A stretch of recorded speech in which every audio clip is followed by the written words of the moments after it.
کسی زمانے میں ایک سوداگر تھا جو بہت لالچی تھا۔ ایک دفعہ وہ 50 اونٹوں پر سامان لاد کر تجارت کے لیے گیا۔ راستے میں کچھ دیر سستانے بیٹھ گیا۔ وہاں سے ایک درویش گزر رہا تھا۔ اس نے سوداگر کو دیکھا تو اس کے برابر میں آ کر بیٹھ کر باتیں کرنے لگا۔ وہ دونوں دوست بن گئے۔ سوداگر نے پوچھا، تم کہاں جا رہے ہو؟ درویش نے جواب دیا، مجھے ایک ایسی سرنگ کا پتہ چلا ہے جس میں سونا بند ہے۔ میں وہی سونا ڈھونڈنے جا رہا ہوں۔ اب میں چلتا ہوں۔ سوداگر نے کہا، رکو، میں بھی تمہارے ساتھ چلتا ہوں۔ درویش نے کہا، ٹھیک ہے۔ سوداگر نے کہا، اگر اس سرنگ میں سے جو بھی سونا نکلا وہ دونوں ہم آدھا آدھا بانٹ لیں گے۔ درویش نے کہا، ٹھیک ہے۔ جب سرنگ کے قریب پہنچے تو درویش نے کوئی منتر پڑھا۔ وہ سرنگ فوراً کھل گئی اور اس سرنگ کے کھلتے ہی سوداگر حیران رہ گیا۔ اس میں بہت سارا سونا تھا۔ دونوں نے آدھا آدھا سونا بانٹ لیا اور دونوں اپنی اپنی راہ پر چل دیے۔ سوداگر کچھ آگے گیا تو اس نے سوچا، کیوں نہ میں درویش سے وہ آدھا سونا بھی لے لوں۔ یہ سوچ کر سوداگر بھاگ کر درویش کے پاس گیا اور کہا، تم تو درویش آدمی ہو، تم پھر کہیں سے سونا ڈھونڈ لو گے۔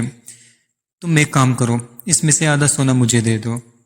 اسی طرح بہلا پسلا کر اس نے درویش سے سارا سونا اپنے قبضے میں لے لیا۔ سوداگر اور درویش دونوں الگ الگ سمتوں میں روانہ ہو گئے۔ سوداگر نے سوچا کہ اس کے پاس ایک چھوٹا سا ڈبہ تھا، اس میں کیا تھا؟ سوداگر پھر دوڑ کر درویش کے پاس گیا اور اس سے کہا، تمہارے پاس جو ڈبہ ہے اس میں کیا ہے؟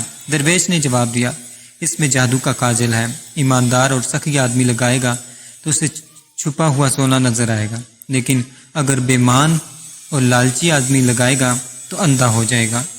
سوداگر نے کہا، یہ میری آنکھوں میں لگا دو، کیونکہ میں تو بہت دیانتدار اور معقول آدمی ہوں۔ درویش نے پہلے تو اسے سمجھایا، لیکن سوداگر ضد کرتا رہا۔ سوداگر کا خیال تھا کہ درویش اس سے بہانہ کر رہا ہے۔ آخر درویش نے سوداگر کی آنکھوں میں کاجل لگا دیا۔ کاجل لگنے کے بعد سوداگر آنکھیں کھولی تو اسے کچھ نظر نہ آیا۔ اس نے درویش سے کہا، تم نے مجھے اندھا کر دیا ہے تاکہ سارا سونا خود لے جاؤ۔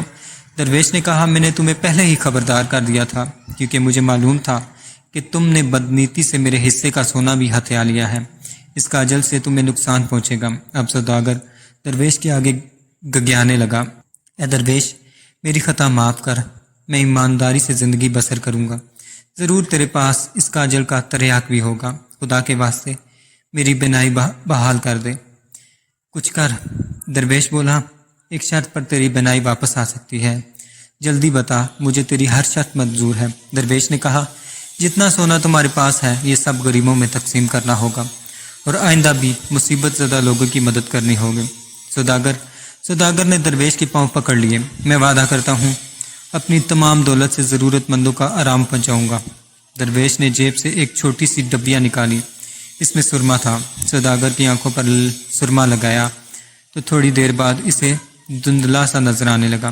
اس نے درویش کا شکریہ ادا کیا۔ پھر وہ دونوں ایک ساتھ ہی ایک طرف روانہ ہوئے۔ راستے میں انہیں غریب لوگوں کی بستیاں ملیں۔ سوداگر نے تمام سونا ان بستیوں میں تقسیم کر دیا۔ تمام سونا تقسیم ہو گیا تو سوداگر کی بینائی مکمل طور پر بحال ہوگی اور اسے بالکل صاف نظر آنے لگا۔ درویش نے کہا، تم اپنی سخاوت کا عمل جاری رکھنا ورنہ پھر سے اندھے ہو جاؤ گے۔ سوداگر نے وعدہ کیا اور درویش اسے دعائیں دیتا ہوا رخصت ہو گیا۔